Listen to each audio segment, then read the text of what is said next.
The Screen Guild Theater presents Alias Nick Beal, starring Broderick Crawford and Ray Milland.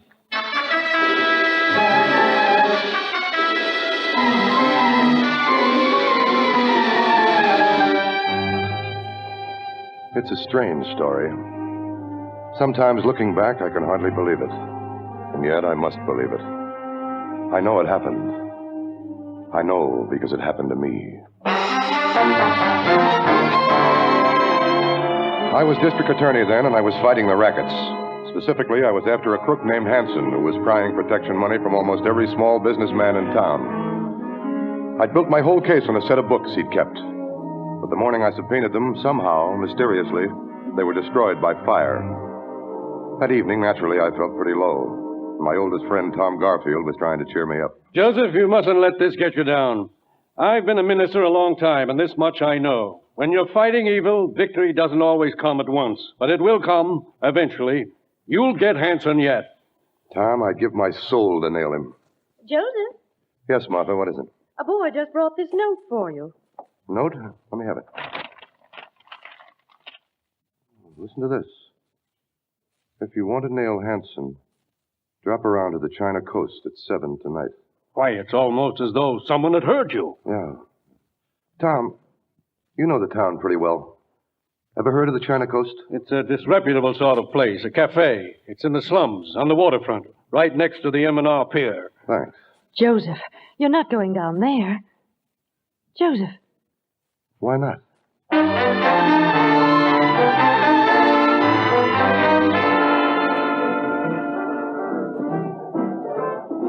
Oh, so this is it, the China coast. It's a crummy joint, all right. Now, let me see if I can just pick out the fellow that... Mr. Foster. Yeah? You the man who sent me the note? Yeah. Sit down. Drink? Well, perhaps some ginger ale. Right there. I took the liberty of ordering for you. Before I got here? How did you know what I... To our mutual prosperity, Mr. Foster. Before I drink to that, you might tell me who you are. If you like. My card. Nicholas Beal, agent. Agent for what, Mr. Beal? Well, that depends. I see by the papers you're cleaning up the city. Oh, that's right. Only I hear you've run into a little snag. Some missing books. Where did you hear that? Oh, I get around. How'd you like me to dig up those books for you? Why should you be so obliging? Well, let's say I'm a humble admirer of your work, Mr. Foster. Wayward boys set right, criminals prosecuted, gangs broken up. No, really, I admire you. Incorruptible enemy of the legions of evil. Well, that's a pretty flamboyant way of putting it. Perhaps. Of course, I'm not altogether altruistic. No, I thought not. But you're interested. Naturally. How much will it cost? Whatever you decide is fair. Well, that's a proposition I can hardly refuse. Good. Shall we be going? Well? All right. Let's go.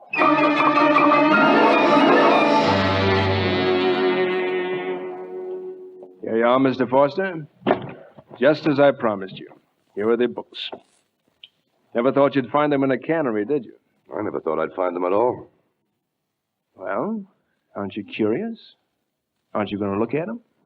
Cannery records? You might be wrong. Yeah, take a look at these figures. All the evidence you need. Yeah, but what can they... Take every one of Hanson's rackets, and Hanson's initials at the bottom of each page. How did you know about these? Oh, I hear things. Yes, but... No, I'm sorry. I'm afraid I can't take these books. Why not? No warrant. It would be illegal. Didn't you say you'd give, I believe it was your soul to nail Hanson? Yes, I guess I did, but... Well, then? All right. All right, I'll... Mr. Beal. Mr. Beal, where are you? Mr. Beal! Mr. Beal!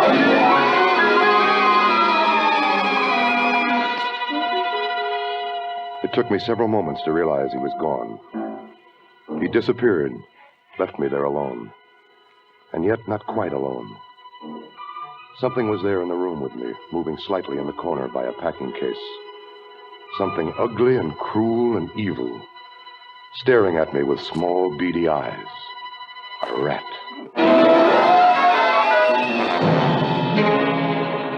Joseph, In here, Martha, in the den. I'll be right in, darling. I'm getting some ice. Well, it's a good idea. Got to celebrate Hanson's conviction. Got to have a drink. That's a very nice idea. Beal, how did you get in here? Been waiting ever since you started dinner. That isn't what I asked. Not that I mind. Of course, your liquor's pretty good, even without ice. So I noticed. Oh, darling, Eileen's bringing in... Oh, I didn't know anybody was here. Martha, this is Mr. Beal. Mr. Beal, It's a pleasure, ma'am. aren't you the gentleman who found Hanson's papers? He tell you about that? Joseph and I have very few secrets. Then I guess you're walking on air tonight. On air? He didn't tell you he's to be our next governor? Joseph. Oh, there's been some talk, that's all. Beal, I assume you've come to collect. I'll write you a check. How much? Well, we said whatever was fair under the circumstances. Oh, that's right. Only it seems like circumstances have changed. I mean, if you're running for governor, you'll have to depend on my keeping quiet. If people knew you got those books without a warrant... Beal, if you'd like to wait a minute, you can listen while I phone Judge Hobson and tell him all about it. Well. It seems the reports were not exaggerated. The first really honest man I've met in a long time. Name it, Beal. How much do you want? Not a dime, Foster. I don't want any money. Mr. Beal, what do you want? Just a chance to take part in the governor's campaign. That's nonsense. I haven't even been nominated. You will be. They'll be talking to you. Mr. Beal, how would you want to take part? Well, maybe make a small contribution, say $25,000. $25,000? Here it is. If you'd like to count it. I haven't even decided to run. You will. Joseph, I don't like it. Don't touch that money. Why shouldn't he? There are no strings attached. I don't believe you. No? No. How about it, Foster? You letting her run things? I think she's right. Okay. But I think she's wrong. Good night. Good night. Joseph, he left the money. Oh, that's right. I'll catch him. Mr. Beal. Wait a minute, Beal. You left your... What is it, Joseph? Anything wrong? That's very strange. What? I didn't hear the door, and he's gone.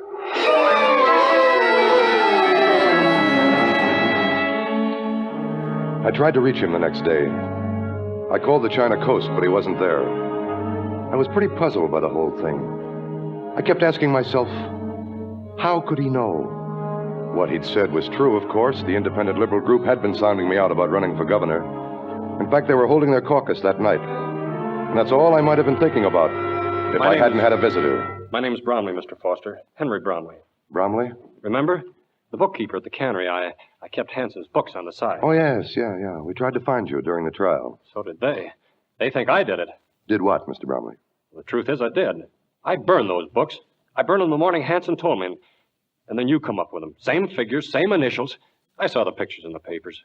Are you trying to claim the books were faked? Oh, I'm not blaming you, Mr. Foster. You had to do it to get him, only you sure put me on the spot. That's why I got to get clear. A couple of thousand will carry me. This is a pretty feeble attempt at blackmail. No, you got it wrong. I'm helping you. Otherwise, I'd have to get police protection. Tell them about the books. You wouldn't want that. You never burned those books. Yes, sir, I did. I burned them all. Watch them go up in smoke as close as I am to you. I wish I knew what kind of a game you're playing. No game at all. Honest. I'm not playing a game. Look, Mr. Foster, think it over. I'll meet you in the morning, your office, okay? Okay. 10 o'clock, my office, Bromley.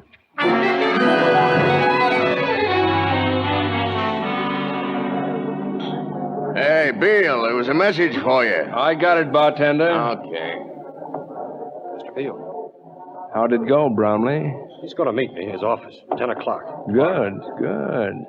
Got the fountain pen for you, too. Swiped it off his desk. Don't hand it to me. Just lay it on the table. Say, what do you want it for? Well, I collect them. Look, tell me something. You know, I did burn Hanson's books. You don't believe me? Sure, I believe. Well, then how did they... Maybe they were copied before the trial began. Yeah, that'd be smart. Well, I'd better go. You got the money? In my pocket. I can't give it to you here. I'll wait outside. Hey, Mr. Beal, you're,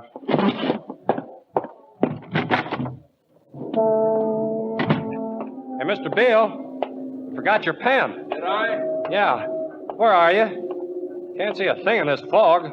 Right over here. Well, stay there, will you? Don't move. I'm trying to find you by...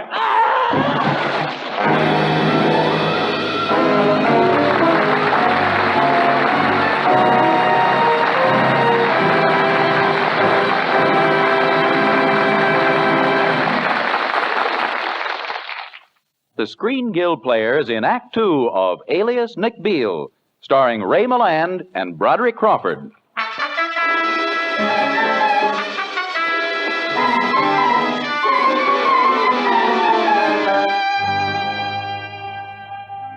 I didn't sleep much that night. I had a feeling of danger, something evil and horrible hanging over me. And morning didn't bring much relief.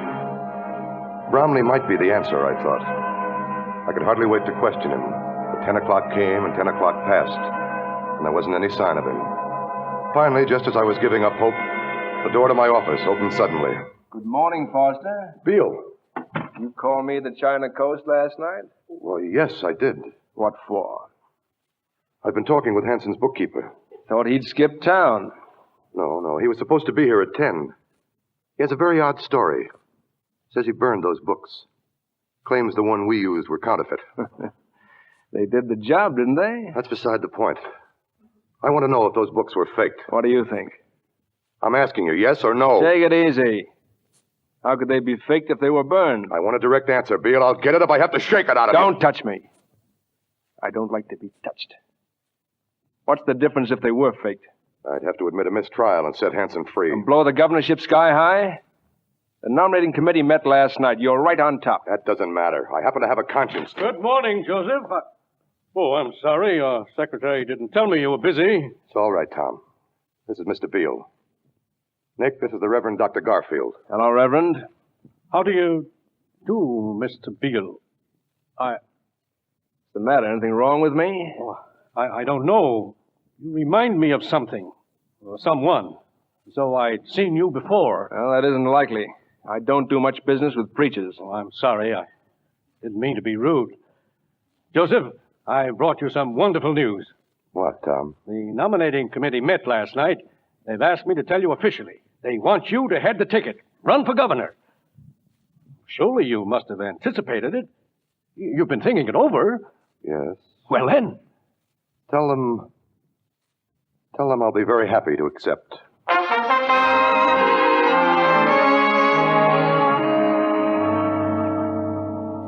Doesn't look too good, does it, Forster? No, Nick, it doesn't.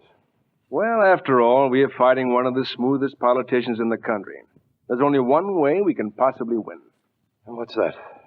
Make a deal with Faulkner and his downstate machine. You're not serious. Why not? It's politics. Would destroy everything we stand for, our entire platform. I'm surprised you'd even suggest the deal. That's too bad. Because the deal's already made. What? I set it up yesterday. You set it up. No charge, Governor. Beal, I'm going to toss you right through that window. If I were you, I wouldn't try. You know I don't like people to touch me. All right, but get out. Sure. Sure, I'll get out after I speak my piece. Whose team do you think I'm playing on? I don't know, and I don't care. Well, I'm on yours. I'm trying to help you. I want you to be governor, that's all. And if I did wrong, you can repudiate the deal. And me, too. I intend to. And sell the state down the river at the same time? The state? What do you mean? Well, you know, it's funny about reformers. They're colorblind. They see everything in black or white. No in-betweens, no grays. Like in this case. Now, to do a good job as governor, you've got to be elected first. And to be elected, you've got to make a deal with Faulkner. Sure, that's kind of gray, but it's white beside Faulkner's crowd, and Faulkner's crowd will win. Are you all through? I don't even know why you're sore. You didn't set the deal. Your conscience is clear. And when you're governor, all you got to do is throw Faulkner a couple of scraps on the table. I'd suggest you think it over. Joseph, you ought to check these reports. If you've got time. It's all right, Reverend. I was just going. Mr. Beal. Yeah? Mr. Beal, I've been trying to place you for a month now, and... And what? Well, did anyone ever paint your portrait? Yeah? Yeah, Rembrandt. in 1655.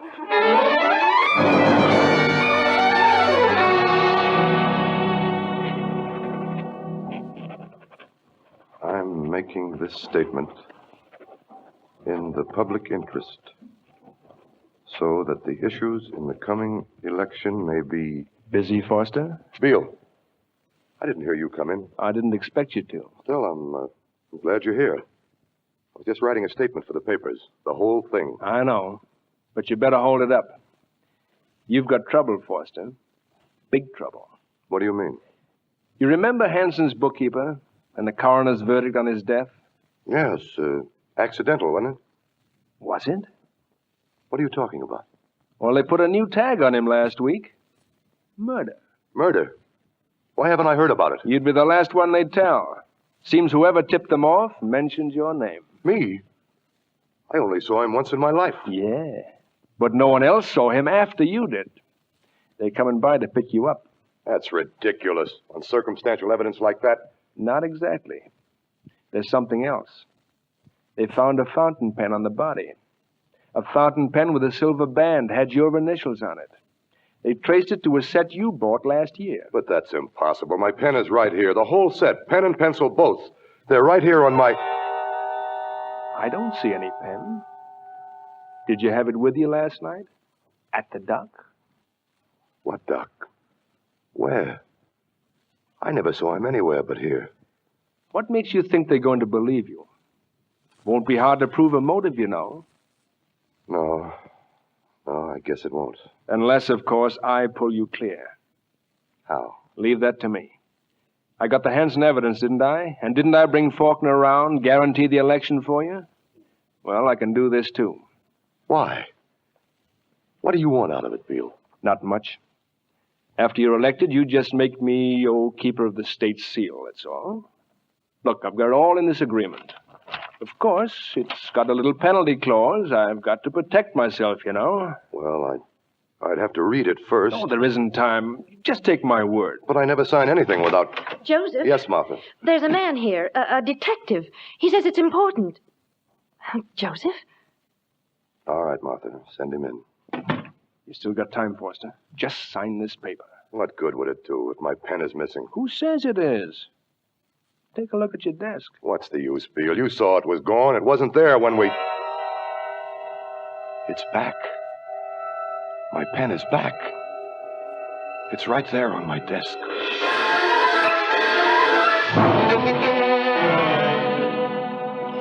Joseph, you mean you signed this agreement without even reading it? I told you how it happened, Tom. I didn't have time. No, I suppose not. He'd see to that. What do you mean? Joseph, has it ever occurred to you that there's something strange about Nick Beal? Something almost eerie? That's just an act to impress people. Perhaps. And you'll think it ridiculous, of course, but there's another thing. Somewhere I've seen a portrait, a medieval drawing or woodcut of him. I've been trying to remember where. A drawing is what? As Lucifer. Lucifer?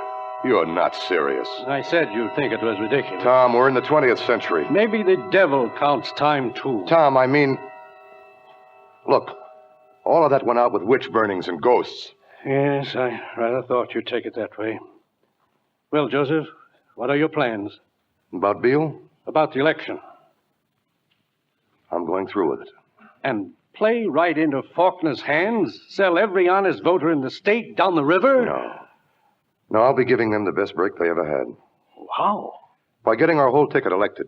Me as governor, Norton as lieutenant governor. He'll be next in line if anything should happen to me. What's going to happen, Joseph? Once I'm sworn in, I'm going to resign. Extreme, Foster resigns! Freedom about it, new governor resigns! Extreme, Foster charges off the machine! Yes, read about it!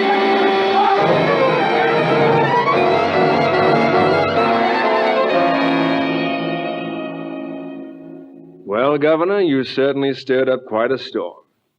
Fine gesture. Virtue triumphant. You're taking it pretty well, Beal. Why shouldn't I? Well, your plans didn't quite work out. Oh, no, just the opposite. Worked out exactly as scheduled. remember the forfeit clause in our contract? I didn't pay much attention to it. Well, you will from now on. Tonight's collection night. The China Coast.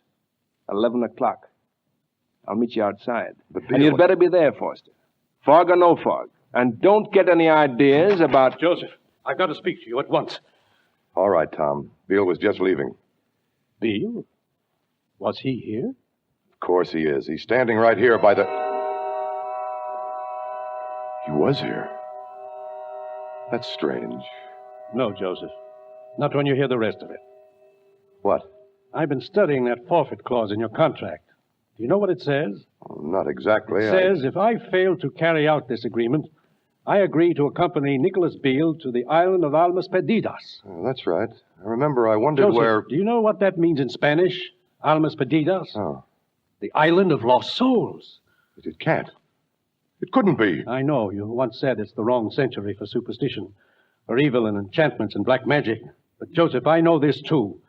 The battle between good and evil still goes on now, in this 20th century as in every other. Tom, what'll I do? You're clean now, Joseph. You have no sin in you. You made your atonement when you resigned the governorship today. You won the real battle, the fight with yourself. Somehow you'll defeat Nick Beal, too. Trust me, Joseph. I trust you, Tom.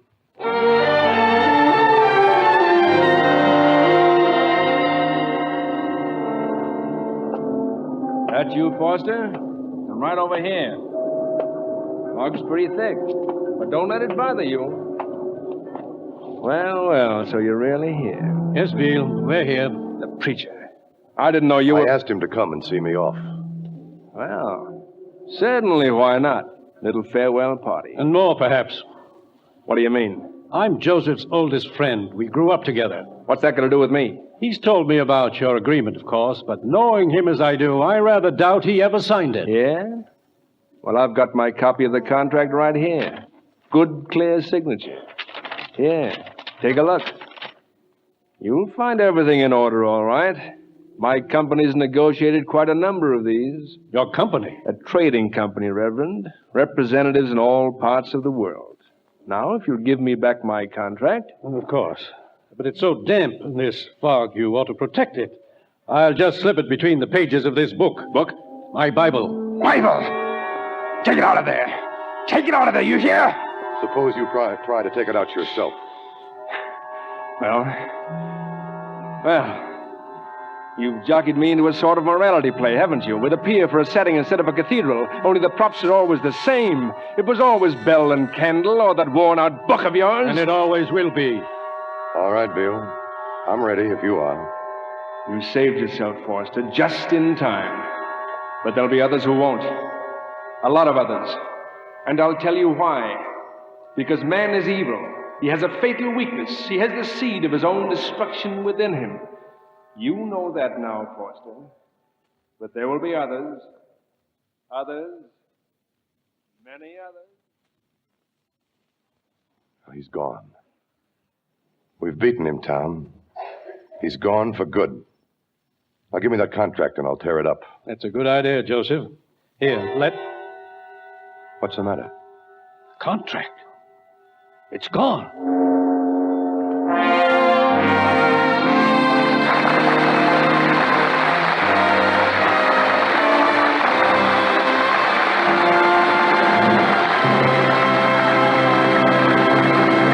You've been listening to Alias Nick Beal, a Screen Guild production starring Ray Milland and Broderick Crawford. This is the United States Armed Forces Radio Service, the voice of information and education.